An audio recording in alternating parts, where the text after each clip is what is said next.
The Witch's Headstone. And as I say, I'd never ever read this out loud before, so I nearly crap at it. So, there was a witch buried at the edge of the graveyard. It was common knowledge. Bod had been told to keep away from that corner of the world by Mrs. Owens as far back as he could remember. Why? He asked. "'Tain't healthy for a living body," said Mrs. Owens. "There's camp down that end of things. It's practically a marsh. You'll catch your death." Mr. Owens himself was more evasive and less imaginative. "It's not a good place," was all he said. The graveyard proper ended at the bottom of the hill, beneath the old apple tree, with a fence of rust-brown iron railings, each topped with a small rusting spearhead.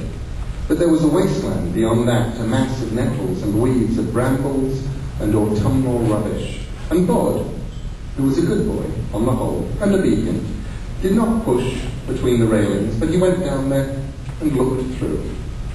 He knew he wasn't being told the whole story, and it irritated him. Bod went back up the hill to the abandoned church in the middle of the graveyard, and he waited until it got dark. As twilight edged from grey to purple, there was a noise in the spire, like a fluttering of heavy velvet, and Silas left his resting place in the belfry and clambered headfirst down the spire. "What's in the far corner of the graveyard?" asked Bod, past Harrison Westwood, baker of this parish, and his wives Marion and Joan. "Why do you ask?" said his guardian, brushing the dust from his black suit with ivory fingers. Bod shrugged. "Just wondered." "It's unconsecrated ground," said Silas. "Do you know what that means?" "Not really," said Bod. Silas walked across the park without disturbing a fallen leaf and sat down on the stone bench beside Bod. "There are those," he said in his silken voice, "who believe that all land is sacred, that it is sacred before we come to it and sacred after. But here in your land, they bless the churches and the ground they set aside to bury people in, to make it holy. But they leave land unconsecrated beside the sacred ground, potter's fields to bury the criminals and the suicides or those who are not of the faith. So the people buried in the ground on the other side of the fence are bad people." Silas raised one perfect eyebrow. "Oh, not at all. Let's see, it's been a while since I've been down that way. But I don't remember anyone particularly evil. Remember, in days gone by, you could be hanged for stealing a shilling. And there are always people who find their lives have become so unsupportable they believe the best thing they could do would be to hasten their transition to another plane of existence." "They kill themselves, you mean?" said Bod. He was about 8 years old, wide-eyed and inquisitive, and he was not stupid. "Indeed." "Does it work? Are they happier dead?" Silas grinned so wide and sudden that he showed his fangs. "Sometimes. Mostly no. It's like the people who believe that they'll be happier if they go and live somewhere else, but who learn it doesn't work that way. Wherever you go, you take yourself with you." You see what I mean? "Sort of," said Bod. Silas reached down and ruffled the boy's hair. Bod said, "What about a witch?" "Yes, exactly," said Silas. "Suicides, criminals, and witches, those who died unshriven." He stood up, a midnight shadow in the twilight. "All this talking," he said, "and I have not even had my breakfast, while you will be late for lessons." In the twilight of the graveyard there was a silent implosion, a flutter of velvet darkness, and Silas was gone. The moon had begun to rise by the time Bod reached Mr. Pennyworth's mausoleum, and Thomas Pennyworth, here he lies in the certainty of the most glorious resurrection, was already waiting and was not in the best of moods. "You are late," he said. "Sorry, Mr. Pennyworth." Pennyworth tutted. The previous week, Mr. Pennyworth had been teaching Bod about elements and humours, and Bod had kept forgetting which was which. He was expecting a test, but instead Mr. Pennyworth said, "I think it is time to spend a few days on practical matters. Time is passing after all." "Is it?"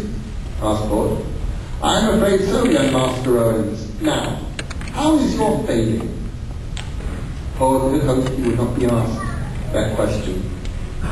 "Why, it's all right," he said. "I mean, you know." "No, Master Owens, I do not know. Why do you not demonstrate it for me?" Bod's heart sank. He took a deep breath and did his best, squinching up his eyes and trying to fade away. Mr. Pennyworth was not impressed. "Pa! That's not the kind of thing. Not the kind of thing at all.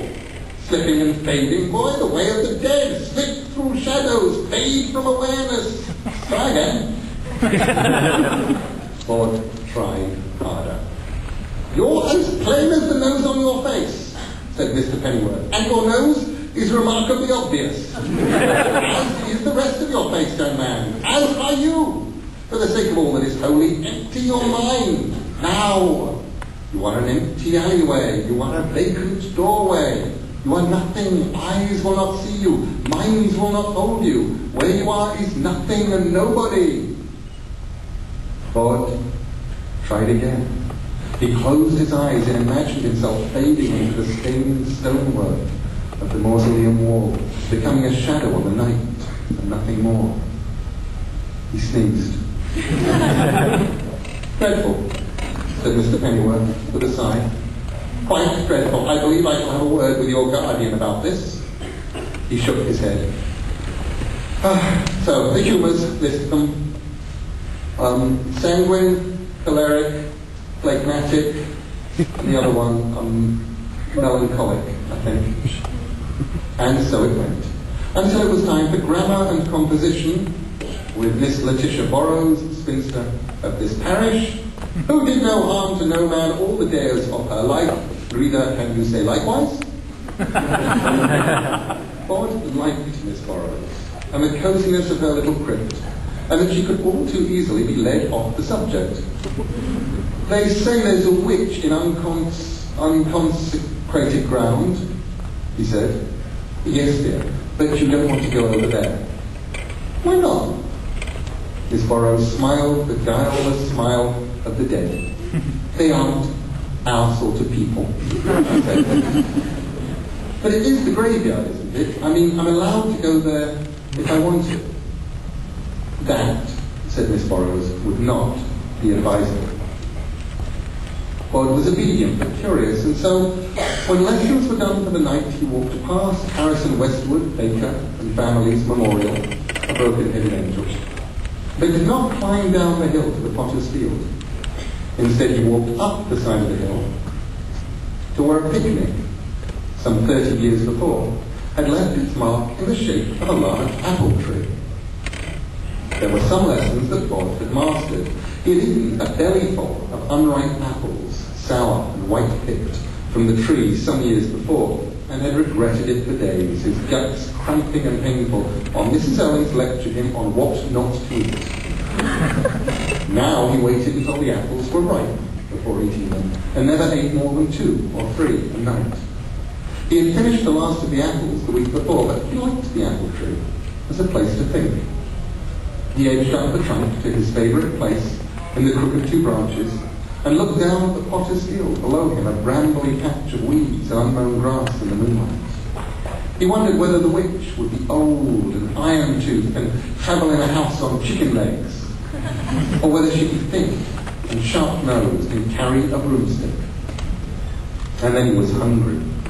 He wished that he had not devoured all the apples on the tree, that he had left just one. He glanced up and thought he saw something. He looked once, looked twice to be certain, an apple, ripe and red. Bod prided himself on his tree-climbing skills. He swung himself up branch by branch and imagined that he was Silas, swarming smoothly up a sheer brick wall.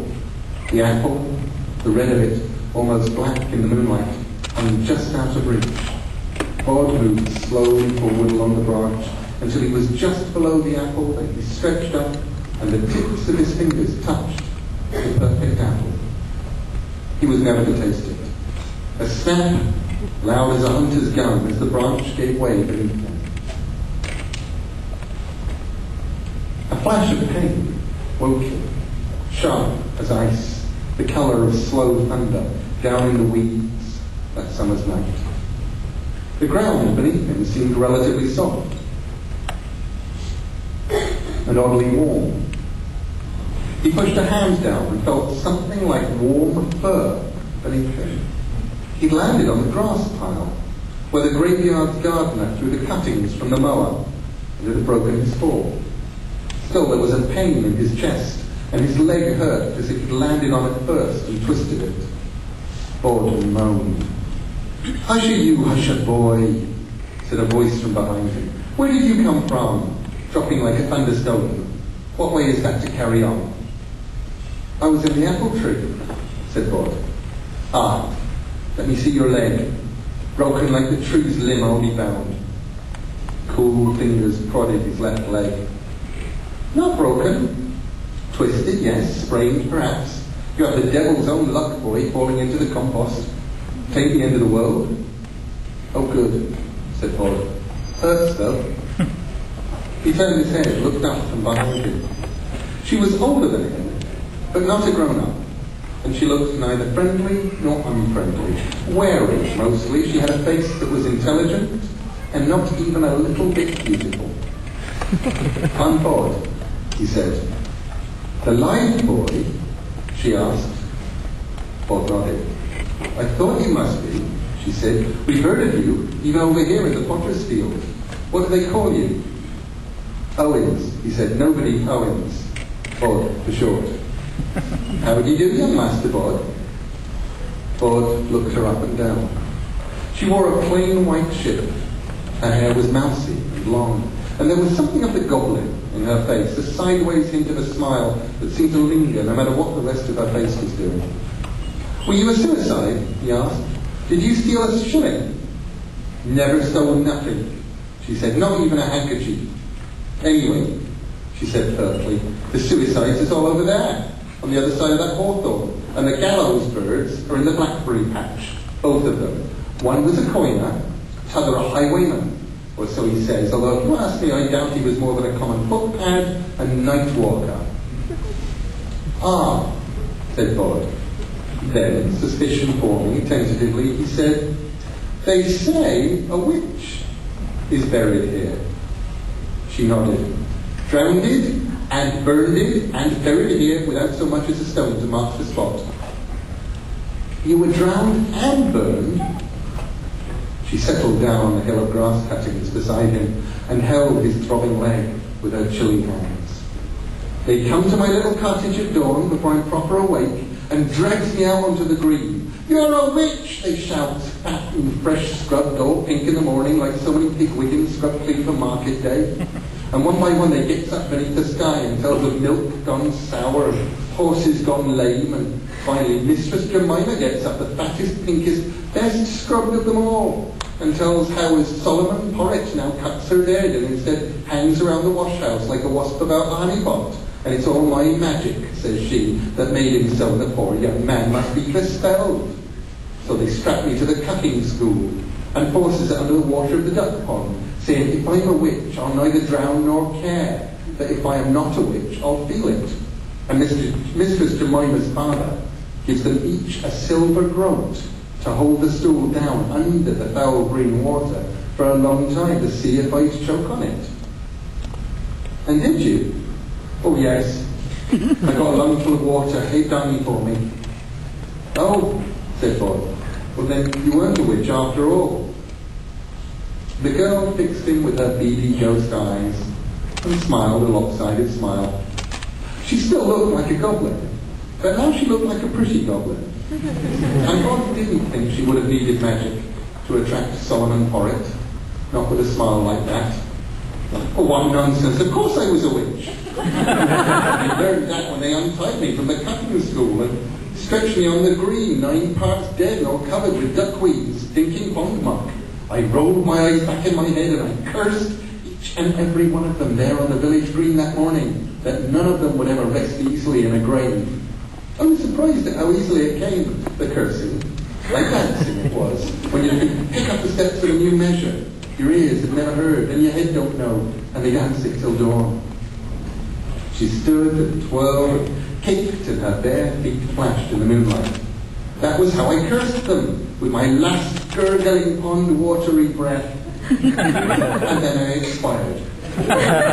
They burned my body on the green until I was nothing but blackened charcoal, and they popped me in a hole in the potter's field without so much as a headstone to mark my name. And it was only then that she paused and seemed for a moment wistful. "Are any of them buried in the graveyard then?" asked Bob. "Not a one," said the girl with a twinkle. "The Saturday after they drowned it and toasted me, a carpet was delivered to Master Porringer all the way from London town, and it was a fine carpet. But it turned out there was more in that carpet than strong wool and good weaving, for it carried the plague in its pattern. On Monday, 5 of them were coughing blood and their skins were gone as black as mine when they hauled me from the fire. A week later, and it had taken most of the village, and they threw the bodies all promiscuous in a plague pit they dug outside of the town, and they filled it after. Was everyone in the village killed?" She shrugged. "Oh, everyone who watched me get drowned inverted. How's your leg now?" "Better," he said. "Thanks." Bod stood up slowly and limped down from the grass pile. He leaned against the iron railings. "So, were you always a witch?" he asked. "I mean, before you cursed them all?" "As if it would take witchcraft," she said with a sniff, "to get Solomon Horreth mooning down my cottage." Which, Bod thought but did not say, was not actually an answer to the question. Not at all. "What's your name?" he asked. "Got no headstone," she said, turning down the corners of her mouth. "Might be anybody, mightn't I? But you must have a name." "Liza Hempstock, if you please," she said tartly. Then she said, "It's not that much to ask, is it? Something to mark my grave? I'm just down there, see, with nothing but nettles to show where I rest." And she looked so sad, just for a moment, that Bod wanted to hug her. And then it came to him, and as he squeezed between the railings of the fence, he would find Liza Hempstock a headstone, with her name upon it. He would make her smile. He turned to wave goodbye as he began to clamber up the hill, but she was already gone. There were broken lumps of other people's stones and statues in the graveyard, but, Bod knew, that would have been entirely the wrong sort of thing to bring to the grey-eyed witch in the potter's field. It was going to take more than that. He decided not to tell anyone what he was planning on the not entirely unreasonable basis that they would have told him not to do it. Over the next few days, his mind filled with plans, each more complicated and extravagant than the last. Mr. Pennyworth despaired. "I do believe," he announced, scratching his dusty moustache, "that you're getting, if anything, worse. You're fading. You are obvious, boy. You are difficult to miss. I'm to be in company with a purple lion, a green elephant, and a scarlet unicorn, astride which was the King of England in his royal robes. I do believe this is you and you alone that people would stare at. That's kind of irrelevant things." Bod simply stared at him and said nothing. He was wondering whether there were special shops in the places where the living people gathered that sold only headstones, and if so, how he could go about finding one, and fading was the least of his problems. He took advantage of Miss Borrow's willingness to be diverted from the subjects of grammar and composition to the subject of anything else at all, to ask her about money, how exactly it worked, how one used it to get things one wanted. Bod had a number of coins he found over the years.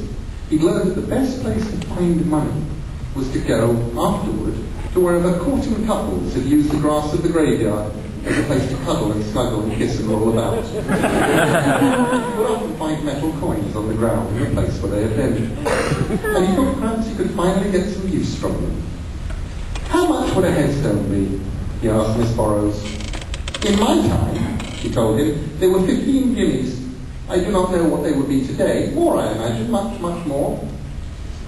Bod had 53 pence. It would, he was quite certain, not be enough. It had been 4 years, almost half a lifetime, since Bod had visited the Indigo Man's tomb, but he still remembered the way. He climbed to the top of the hill until he was above the whole town, above even the top of the apple tree, above the steeple of the ruined church, up where the Frobisher vault stood like a rotten tooth. He slipped down into it, and down, and still further down to the tiny stone steps cut into the centre of the hill, and those he descended until he reached the stone chamber at the base of the hill. It was dark in that tomb, dark as a deep mine, but Bod saw as the dead see, and the room gave up its secrets to him. The sleer was coiled around the wall of the barrow. It was as he remembered it, all smoky tendrils and hate and greed. This time, however, he was not afraid of it. "Fear me," whispered the sleer, "for I guard things precious and never lost." "I don't fear you," said Bod. "Remember, I need to take something away from here." "Nothing ever leaves," came the reply from the coiled thing in the darkness.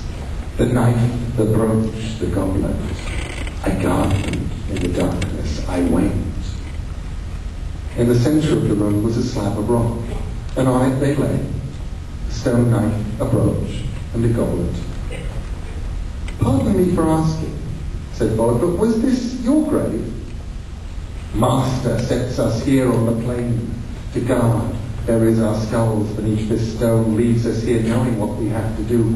We guard the treasures until Master comes back." "I expect that he's forgotten all about you," pointed out Bod. "I'm sure he's been dead himself for ages." "We are the slayer, we guard." Bod wondered just how long ago you had to go back before the deepest tomb inside the hill was on a plain. And he knew it must have been an extremely long time ago. He could feel the sleer winding its waves of fear around him like the tendrils of some carnivorous plant. He was beginning to feel cold and slow, as if he'd been bitten in the heart by some arctic viper, and it was starting to pump its icy venom through his body. He took a step forward, so he was standing against the stone slab. And he reached down and closed his fingers around the coldness of the brooch. "Hish," whispered the slayer. "We guards that, the master. He won't mind." He took a step backwards, walking towards the stone steps, avoiding the desiccated remains of people and animals on the floor. The slayer writhed angrily, twining around the tiny chamber like ghost smoke. Then it slowed. "It comes back," said the slayer in its tangled triple voice. "Always comes back." Bod went up the stone steps inside the hill as fast as he could. At one point he imagined that there was something coming after him, that when he broke out at the top into the Frobisher vault and he could breathe the cool dawn air, nothing moved or followed. Bod sat in the open air on the top of the hill and held the brooch. He thought it was all black at first, but then the sun rose, and he could see that the stone in the centre of the black metal was a swirling red. It was the size of a robin's egg. And Bod stared into the stone, wondering if there were things moving in its heart, his eyes and soul deep in the crimson world. If Bod had been smaller, he would have wanted to put it into his mouth. The stone was held in place by a black metal clasp, by something that looked like claws, with something else crawling around it. The something else looked almost snake-like, but it had too many heads. Bod wondered if that was what the slayer looked like in the daylight. He wandered down the hill, taking all the shortcuts he knew, through the ivy tangle that covered the Bartleby's family vault, and inside the sound of the Bartlebys grumbling and readying for sleep, and on and over and through the railings and into the potter's field. He called, "Liza! Liza!" and looked around. "Good morrow, young Lennox," said Liza's voice. Bod could not see her.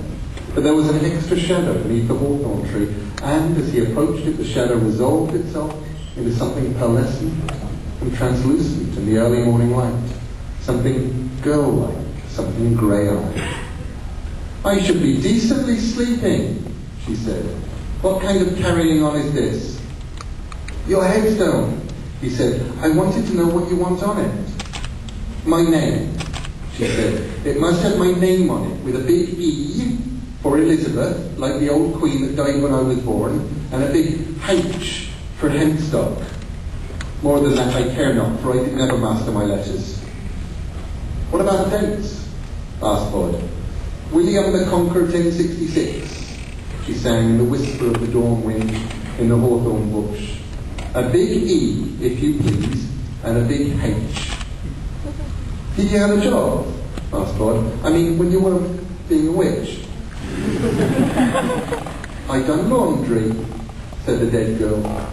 And then the morning sunlight flooded the wasteland and Bod was alone. It was 9 in the morning, when all the world is sleeping. Bod was determined to stay awake. He was, after all, on a mission. He was 8 years old, and the world beyond the graveyard held no terrors for him. Clothes. He would need clothes. His usual dress, the grey winding sheet, was, he knew, quite wrong.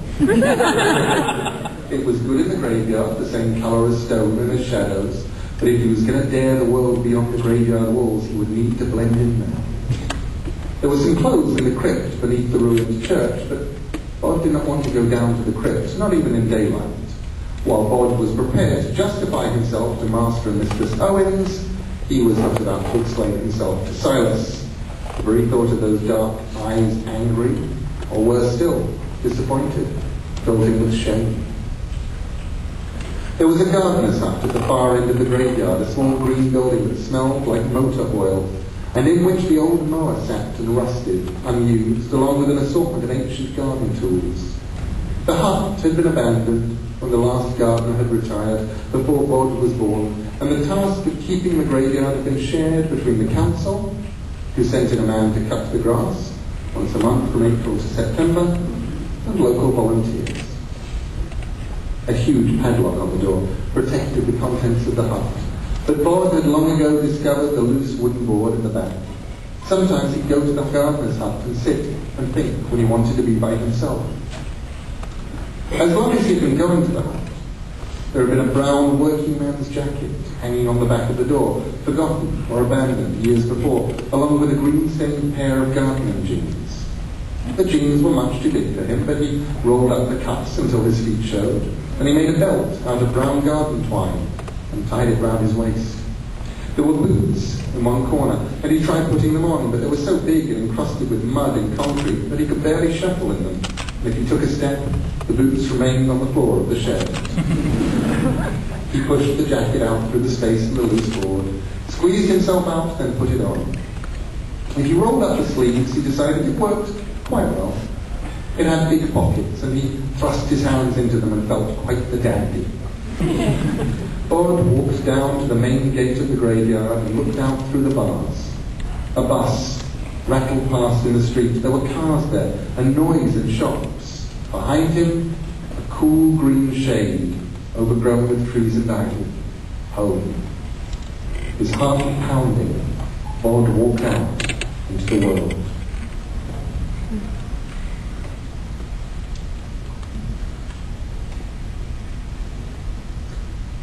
Ebenezer Bolger had seen some odd types in his time.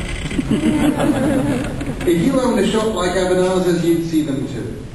The shop in the warren of streets in the old town, a little bit antique shop, a little bit junk shop, a little bit pawnbrokers, and not even Ebenezer himself was entirely certain which bit was which.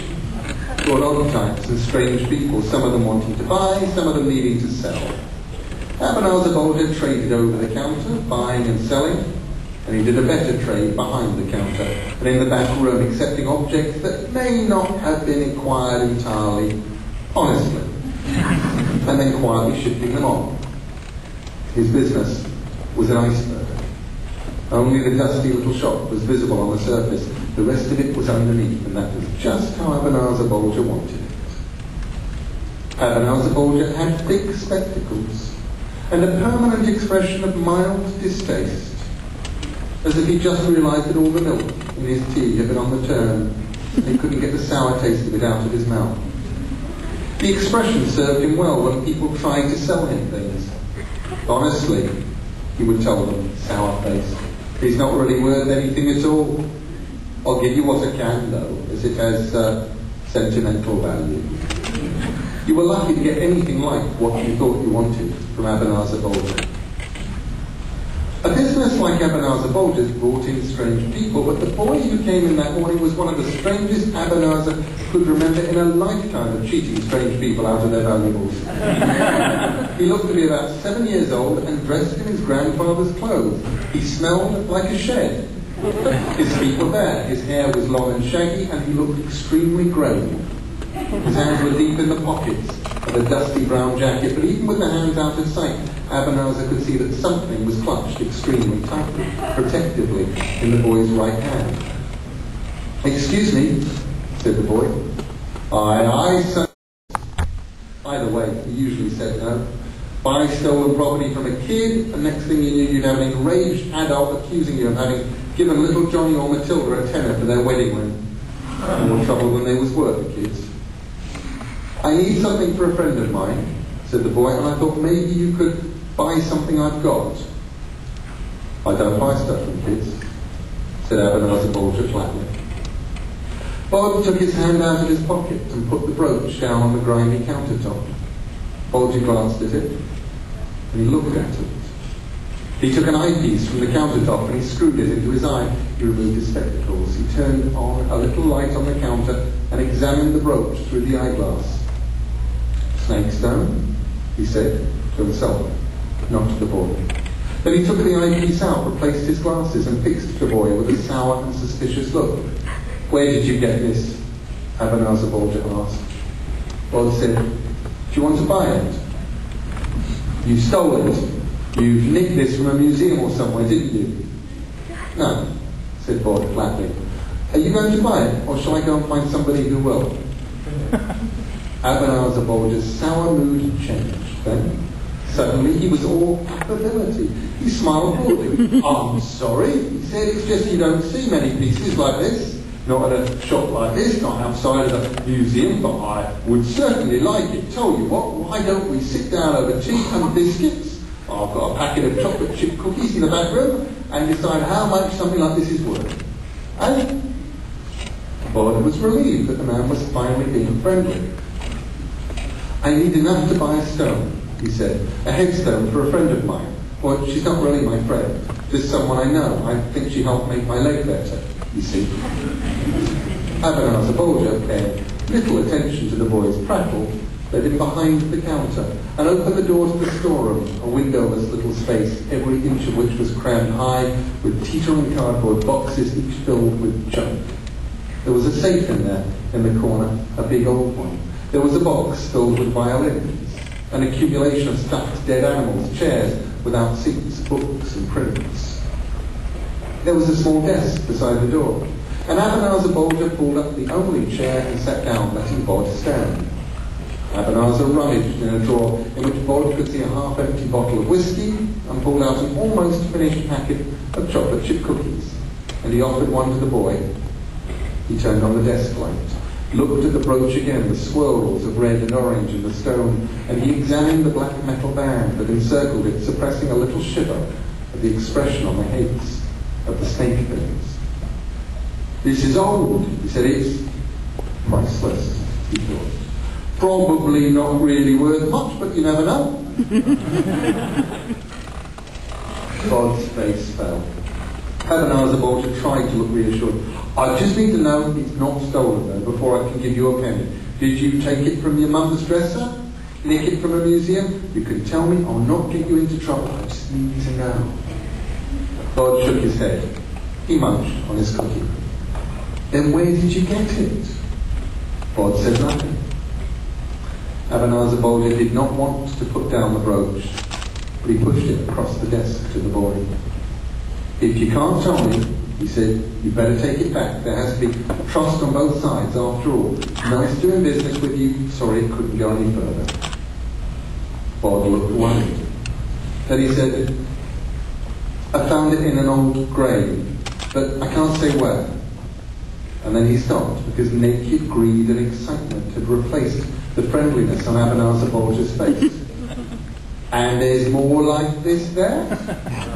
Bod said, if you don't want to buy it, I'll find someone else. Thank you for the biscuit.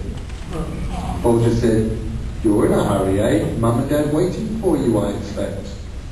The boy shook his head and then wished he had nodded. Nobody waiting.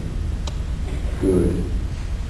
Abanazar Bolger closed his hands around the brooch. Now, you tell me exactly where you found this, eh? I don't remember, said Bod. Too late for that, said Abanazar Bolger. Suppose you have a little think for a bit about where it came from.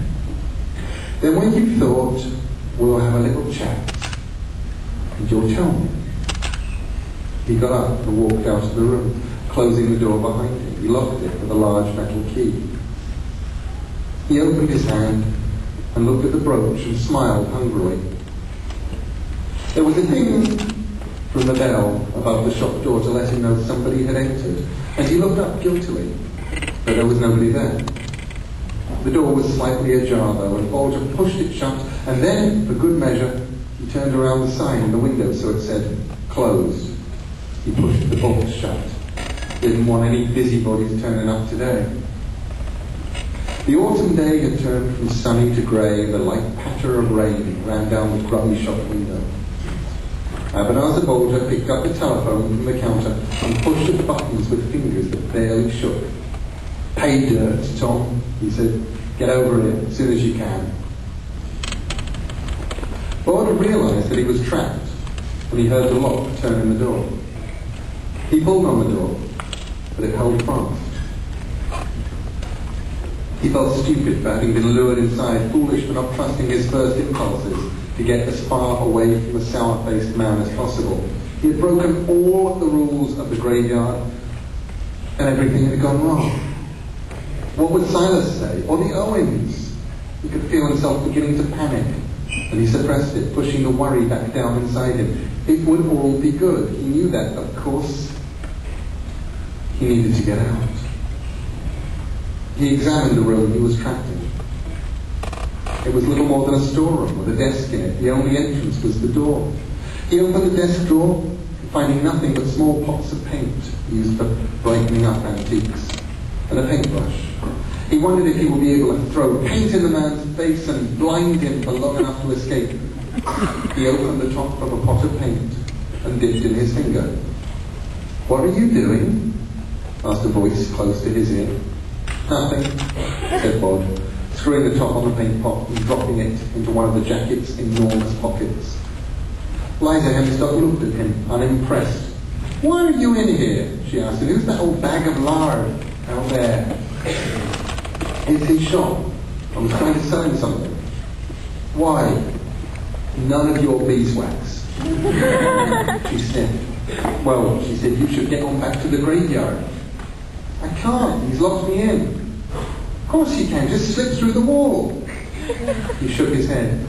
I can't. I can only do it at home because they gave me the freedom of the graveyard when I was a baby.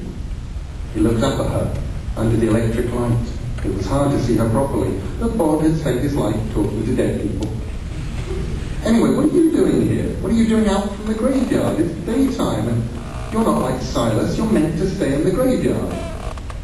She said, there's rules for those in graveyards, but not for those as was buried in unhallowed ground. Nobody tells me what to do or where to go. She glared at the door. I don't like that man. He said, I'm going to see what he's doing. A flicker. When Bod was alone in the room once more, he heard a rumble of distant thunder.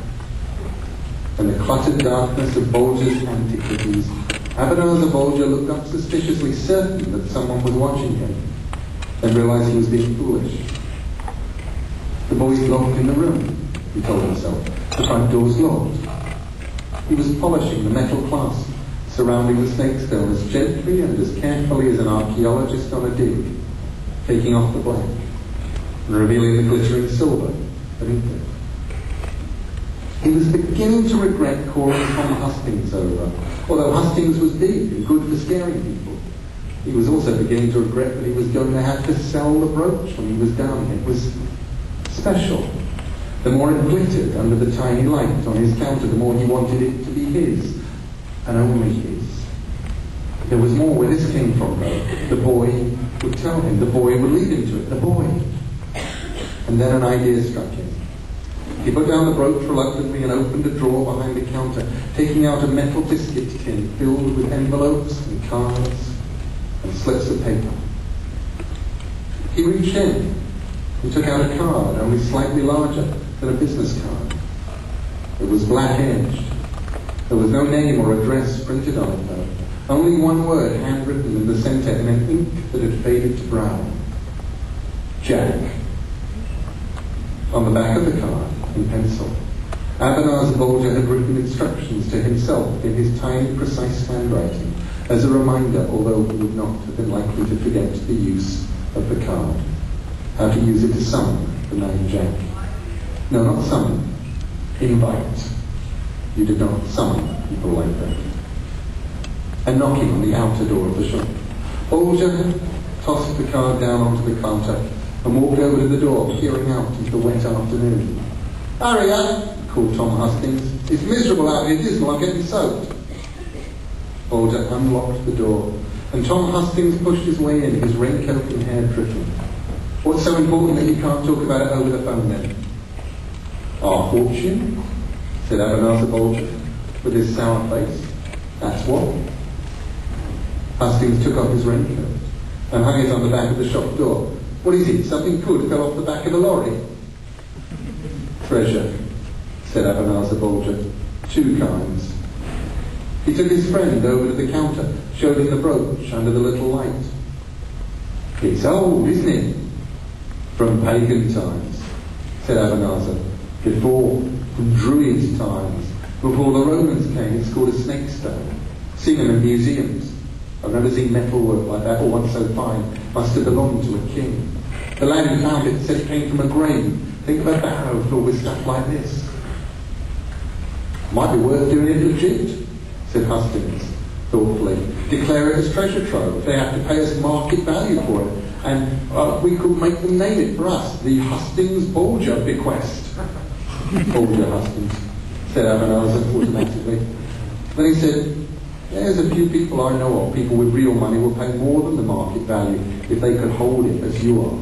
But Tom Hustings was fingering the brooch gently, like a man stroking a puppy. And there'd be no questions asked. He reached out his hand and, reluctantly, Tom Hustings passed him the brooch. "You said two kinds of treasure," said Hustings. "What's t'other?" Abanazar Bolger picked up the black-edged card, held it out for his friend's inspection. "Do you know what this is?" His friend shook his head. Abanazar put the card down on the counter. "There's a party is looking for another party." "So?" "The way I heard it," said Abanazar Bolger, "the other party is a boy." "There's boys everywhere," said Tom Hustings. "Running all around, getting into trouble, I can't abide them. So there's a party looking for a particular boy. This lad looks to be the right sort of age. He's dressed, well, you'll see how he's dressed. And he found this, it could be him. And if it is..." Abanazar Bolger picked up the card again by the edge and waved it back and forth slowly, as if running the edge along an imaginary flame. "Here comes a candle to light you to bed," he began. "And here comes a chopper to chop off your head," concluded Tom Hustings thoughtfully. "But look, if you call a man Jack, you lose the boy, and if you lose the boy, you lose the treasure." And the two men went back and forth on it, weighing the merits and disadvantages of reporting the boy or of collecting the treasure, which had grown in their minds to a huge underground cavern filled with precious things. And as they debated, Abanazar pulled a bottle of sloe gin from beneath the counter and poured them both a generous tot to assist the celebration.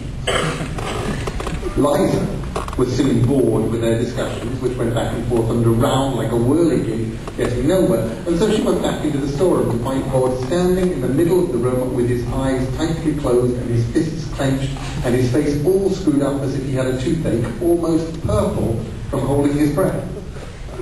"What are you doing off now?" she asked, unimpressed. He opened his eyes and relaxed. "Trying to fade," he said. Liza sniffed. "Try again," he said. He did, holding his breath even longer this time. "Stop that," she told him, "or you'll pop." Bod took a deep breath and then sighed. "It doesn't work," he said. "Maybe I can hit him with a rock and just run for it."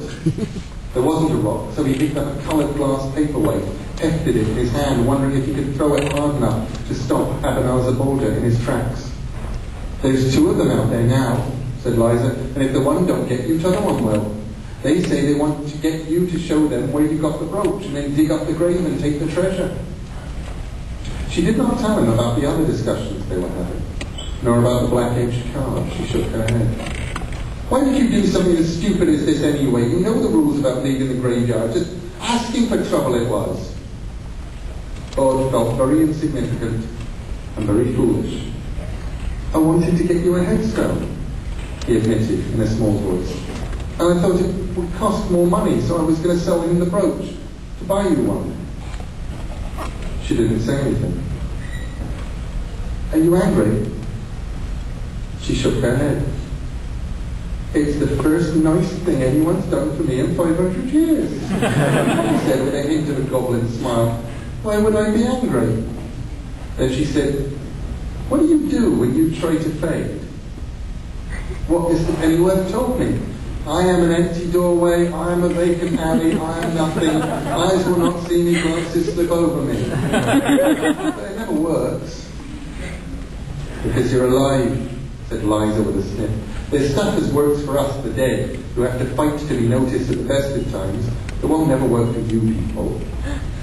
She hugged herself tightly, moving her body back and forth as if she was debating something. Then she said, "It's because of me you got into this. Come here, nobody owns." He took a step toward her in that tiny room, and she put her cold hand on his forehead.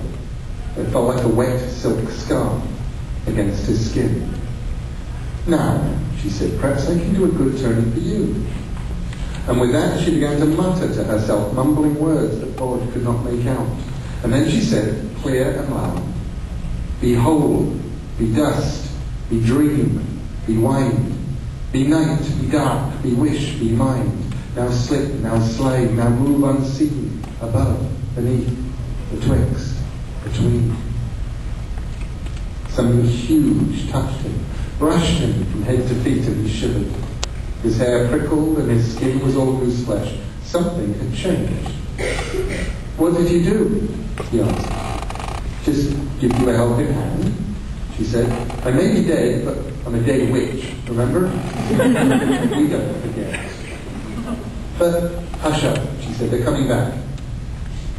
The key rattled in the storeroom lock. "Now then, chummy," said a voice Bod had not heard clearly before, "I'm sure we're all going to be great friends." And with that, Tom Hustings pushed open the door. And he stood in the doorway looking around, looking puzzled. He was a big, big man with foxy red hair and a bottle-red nose. "Here, have another. I thought you said he was in here." "I did," said Bolger from behind him. "Well, I can't see hide nor hair of him." Bolger's face appeared behind the ruddy man's, and he peered into the room. "Hiding," he said, staring straight at where Bod was standing. "No use hiding," he announced loudly. "I can see you there. Come on out."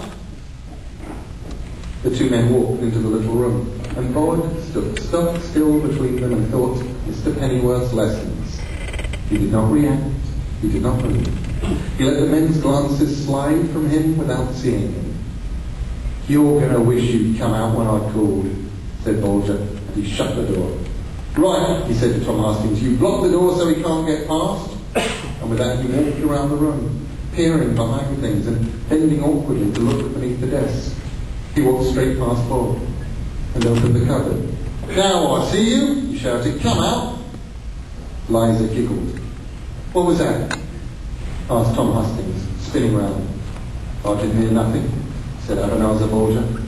Liza giggled again. Then she put her lips together and blew, making a noise that began as a whistling and then sounded like a distant wind. The electric light in the little room flickered and buzzed. And then they went out. Bloody fuses, said Abanazar Borgia. Come on, this is a waste of time. The key clicked in the lock, and Liza and Bod were left alone in the room. He's got away, said Abanazar Borgia. Bod could hear him now through the door. Room like that wasn't anywhere he could have been hiding. We'd have seen him if he was. The man Jack won't like that. Who's going to tell him? A pause. Here, Tom Hastings, where's the brooch gone? That? Oh, here, I was keeping it safe. Keeping it safe? In your pocket? Funny place to be keeping it safe, if you ask me. More like you were planning to make off with it, like you was planning to keep my brooch for your own. Your brooch, Abanazar? Your brooch? Our brooch, you mean? As indeed, I don't remember you being here when I got it from that boy. That boy that you couldn't even keep safe for the man Jack, you mean? Can you imagine what he'll do when he finds you had the boy he was looking for and you let him go? Probably not the same boy. Lots of boys in the world. What the odds it was the one he was looking for? Out the back as soon as my back was turned, I'll bet. And then Abanazar Borgia said in a high, wheedling voice, don't you worry about the man Jack, Tom Hastings. I'm sure that was a different boy. My old mind playing tricks, and we're almost out of slow gin. How do you fancy a good scotch? I've got whiskey in the back room. You just wait here a moment. The storeroom door was unlocked, and Abanazar entered, holding a walking stick and an electric torch, looking even more sour of face than before. If you're still in here, he said in a sour mutter, don't even think of making a run for it. I'll call the police on you, that's what I've done. A rummage in a drawer produced the half-filled bottle of whiskey, and then a tiny black bottle. Abanazar poured several drops from the little bottle into the larger, and he pocketed the tiny bottle. My brooch and mine alone, he muttered, and followed it with a bark. Just coming, Tom! He glared around the dark room, staring past Bod, then he left the storeroom, carrying the whiskey in front of him. He locked the door behind him. Here you go, came Abanazar Borgia's voice through the door. Give us your glass then, Tom. Nice drop of scotch. Put hairs on your chest. Say when? Silence. Cheap muck. Aren't you drinking? That slow gin's gone to my innards. I give it a minute for my stomach to settle. Then, here, Tom, what have you done with my brooch? Your brooch is in that. What? You put something in my drink, you little grub. What if I did? I could read on your face what you was planning, Tom Hastings. Thief. And then there was shouting, and several crashes and loud bangs as if heavy items of furniture were being overturned. Then silence. Liza said, quickly now, let's get you out of here. But the door's locked. He looked at her. Is there something you can do?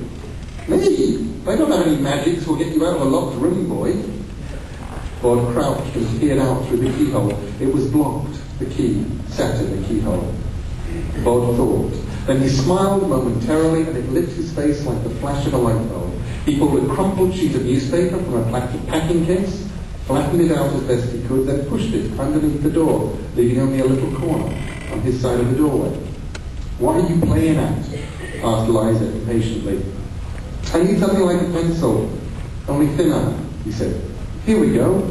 And he took a thin paintbrush from the top of the desk and pushed the brushless end into the lock, jiggled it, and pushed some more. There was a muffled clunk as the key was pushed out as it dropped from the lock onto the newspaper.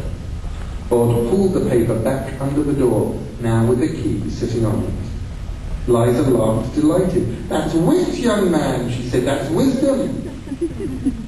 Bod put the key in the lock, turned it, and pushed open the storeroom door. There were two men on the floor in the middle of the crowded antique shop. Furniture had indeed fallen. The place was a chaos of wrecked clocks and chairs, and in the midst of it the bulk of Tom Hastings lay, fallen on the smaller figure of Abanazar Borgia. Neither of them was moving. Are they dead? Asked Bod. No such luck, said Liza.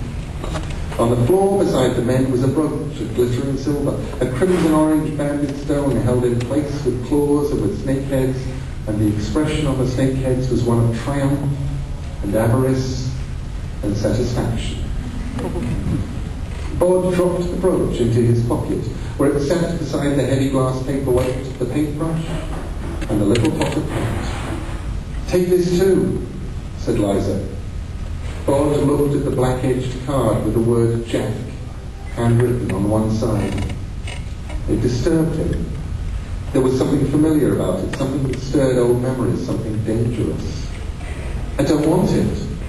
"You can't leave it here with them," said Liza. "They were going to use it to hurt you." "I don't want it," said Bod. "It's bad." "Burn it." "No!" Liza gasped. "Don't do that. You mustn't do that." "Then I'll give it to Silas," said Bod.